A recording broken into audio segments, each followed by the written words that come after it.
रात के 2 बज रहे थे और विराट मेघालय और असम बॉर्डर के बीच पड़ने वाली किश्नोई नदी पार कर रहा था। दूर दूर तक अंधेरा छाया हुआ था। एक गहरे सन्नाटे ने किश्नोई नदी को घेर के रखा हुआ था और उसी नदी के ऊपर काले बादल मंडरा रहे थे, जिन्हें देखकर ऐसा लग रहा था कि किसी भी पल वो बरसने वाले हैं। नदी में घुटनों तक का पानी था, जो धीमी रफ्तार के साथ बहे जा रहा था। विराट के एक हाथ में मोबाइल का टॉर्च था तो दूसरे हाथ में साइकिल का हैंडल। विराट पैदल पैदल मोबाइल के टॉर्च की रोशनी के सहारे नदी पार कर ही रहा था कि तभी उसका मोबाइल फोन बजने लग जाता है। विराट ने फोन उठाते हुए कहा, हाँ वंदना, बोलो। मोबाइल के अंदर से एक औरत की आवाज सुनाई देती है। कहाँ तक पहुंचे आप जी? किश्नोई नदी तक पहुंच गया हूँ वंदना, बस ये किश्नोई नदी पार करी और फिर मैं सीधे तुम्हारे पास। वंदना की घबराते हुए आवाज सुनाई देती है। क्या कहा? किश्नोई नदी पार कर रहे हो आप? और नहीं तो क्या, अब तुम्हें तो पता ही है कि बंगला मुड़ा गांव से रोंगकामुचा गांव जाने का तो एकमात्र यही रास्ता है ना, और वो भी नदी पार करके जाना पड़ता है। आपको इतनी रात में वापस नहीं आना चाहिए था, ग्रेवयार्ड कोठी में ही रुक जाना चाहिए था। आपको पता है ना, नदी के पास वो घूमती है। विराट हैरानी के साथ पूछता है, वो घूमती है मतलब? आपको सब पता है, पर फिर भी आप जानबूझकर ऐसा बोल रहे हैं ना।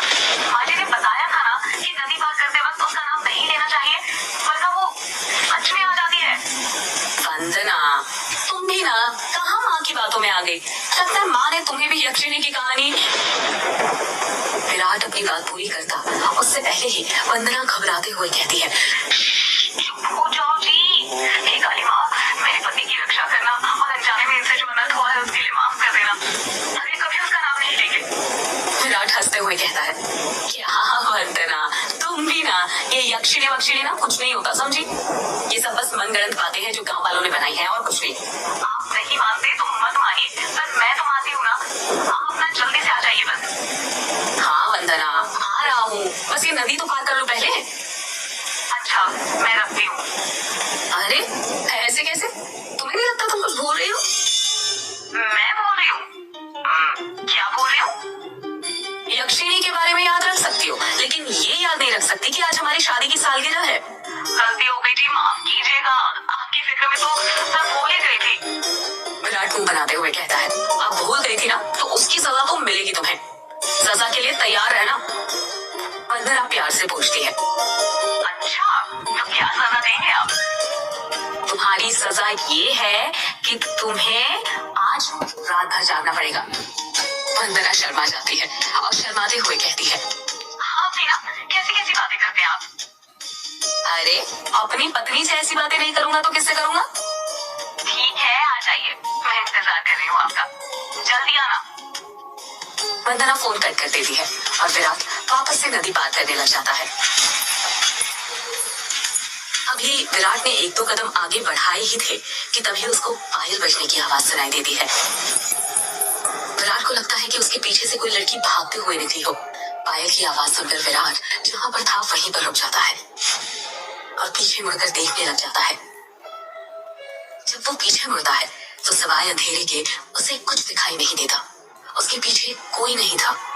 ये वंदना भी ना यक्षिणी का नाम लेकर ना मेरे मन में ना उसका वहम डाल दिया है और वही वहम डरा रहा है मुझे। और वैसे भी मैं तो खुद यक्षिणी से मिलना चाहता हूँ।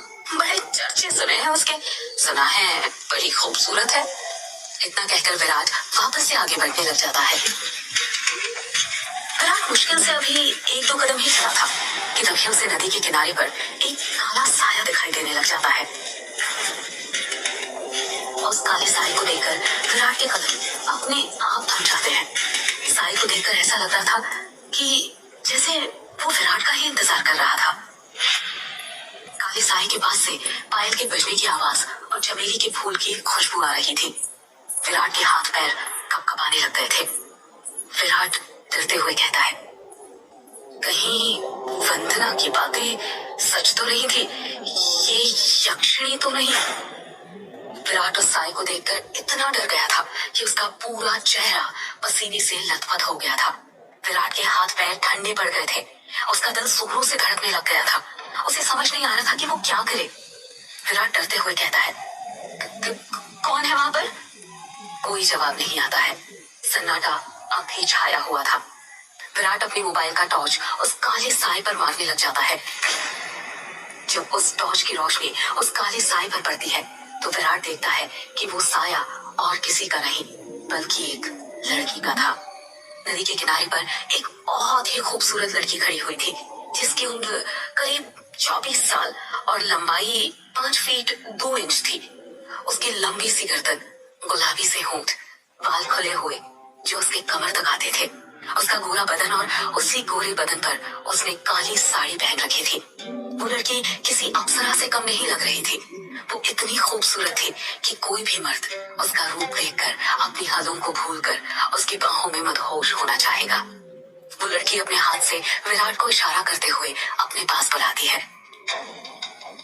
उस लड़की को देखकर विराट भूल गया था कि यक्षिणी जैसी कोई चीज भी होती है। विराट अपनी साइकिल को वहीं पर छोड़ देता है और जल्दी जल्दी उस लड़की के पास जाने लग जाता है जैसे उसके बदन में कोई आग लग गई हो। विराट उस लड़की के पास जाकर उससे धीरे से पूछता है, कौन हो तुम और यहाँ पर क्या कर रही हो? क्या नाम है तुम्हारा? लड़की अपने चेहरे पर मुस्कान लाते हुए कहती है, नाम में क्या रखा है? जो रखा है काम में रखा है। कैसा काम? लड़की विराट की आंखों में देखते हुए कहती है, वही काम जो तुम घर पर जाकर अपनी पत्नी के साथ करने वाले थे। तुम उसे आज रात भर जगाना चाहते थे ना? क्या तुम मुझे नहीं जगाओगे? उस लड़की की आंखों में एक नशा सा था जिसे देखकर विराट सब कुछ भूल गया था। ऐसा लग रहा था जैसे वो उसके वश में आ गया हो। विराट भी उस लड़की की आंखों में देखते हुए कहता है, हाँ क्यों नहीं, मैं तुम्हें आज रात क्या कल परसों नरसों हमेशा जगा कर रखूंगा, कभी नहीं सोने दूंगा तुम्हें। इतना कहते ही विराट उस लड़की को अपने सीने से सटा लेता है और अगले ही पल दोनों नदी की रेत पर निर्वस्त्र पड़े हुए थे। दोनों के जिस्मों की गर्मी से रेत उनके शरीर पर चिपक गई थी। उस लड़की के बदन में से चमेली के फूलों की खुशबू आ रही थी। लड़की नीचे थी और विराट उसके ऊपर। विराट के माथे की पसीने की बूंदें ये साफ जाहिर कर रही थी कि वो थक चुका था और उसके बदन की सारी ताकत खत्म होने वाली थी। पर उस लड़की का चेहरा देखकर ऐसा लग रहा था जैसे अभी तो कुछ हुआ ही नहीं था। उसके अंदर की प्यास अभी बुझी नहीं थी। विराट अपनी चरमोत्कर्ष अवस्था में पहुंचने वाला था और कुछ ही पल में वो उस लड़की के बदन पर ध्वस्त होने वाला था। तभी उसकी नजर उस लड़की के वक्ष पर पड़ती है और वो देखता है कि उस लड़की के वक्ष पर धीरे धीरे झुर्रियां आने लग गई थी। उसके हाथ पैरों की नसें बाहर निकलने लग गई थी। उसके बाल काले से सफेद होने लग गए थे। देखते ही देखते वो लड़की अचानक से बूढ़ी औरत में तब्दील हो जाती है। ये सब देखकर विराट की आंखें फटी की फटी रह गई थी। उसका गर्म बदन अचानक से ठंडा पड़ गया था। विराट कांपते हुए कहता है, कौन हो तुम? वो लड़की धीरे से कहती